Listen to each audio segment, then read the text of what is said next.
Peace on Earth. Ethan Indigo Smith here. I wanted to talk about the 5 Tibetan rites of rejuvenation, and also, before I do that, a little bit about Tibetan culture. One of the most amazing things about Tibet. This is all and more in my book here, Tibetan Fusion, a digital copy of which is available for free right now on Amazon. I like to do that, often give away when I can, when Amazon allows it, to give away e-copies.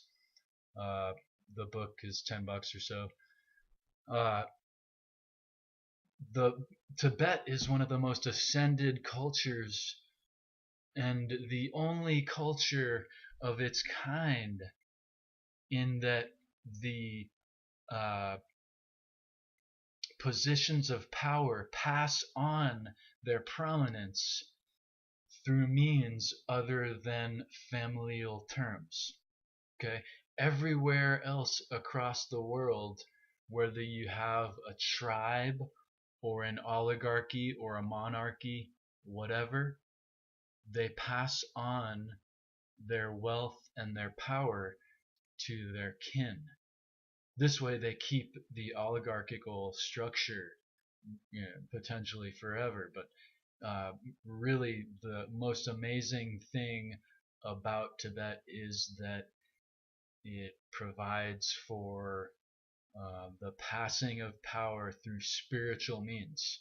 And whether you want to believe in the reincarnation aspects of this passing of power, or just understand the fact of the matter in purely physical understanding, is that power is not passed on through familial terms. And that really, in my mind, makes Tibetan culture distinct and highly ascended and developed. Whether you're in China or the or wherever, they keep their power in familial terms.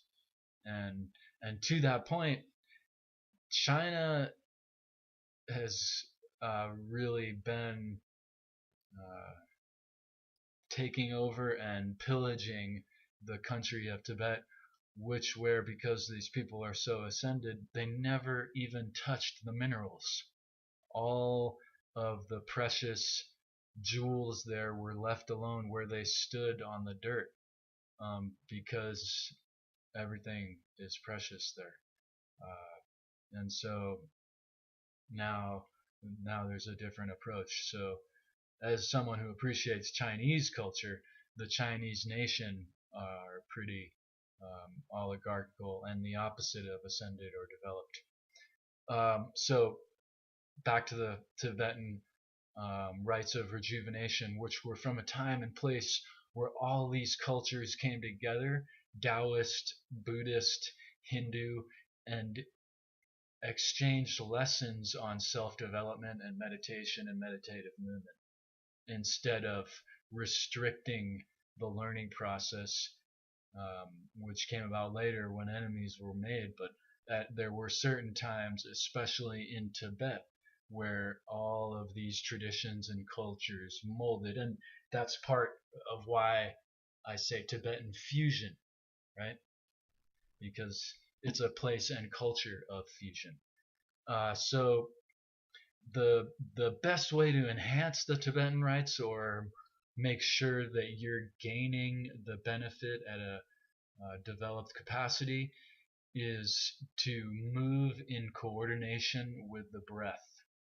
The first rite, you spin in a circle, so you breathe an inhale on the first 180 degrees, and you exhale thereabouts the second half of the circle, the second 180 degrees. Practitioners will know what I'm saying. I'm about to do a video actually demonstrating a little bit here.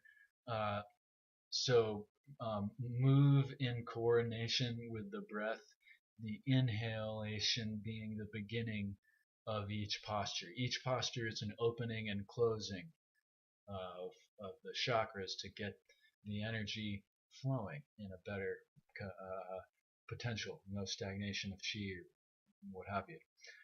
Um, So the other thing about the Tibetan rites is we work our way up to 21 repetitions in breath coordination. This has to do with the 70% rule, where you want to move with your rate, so that you're capable of doing more after, and you're not hindered by taking on the process of the practice. So there's only development. The 70% rule is basically a Tai Chi idea, um, that's really valuable.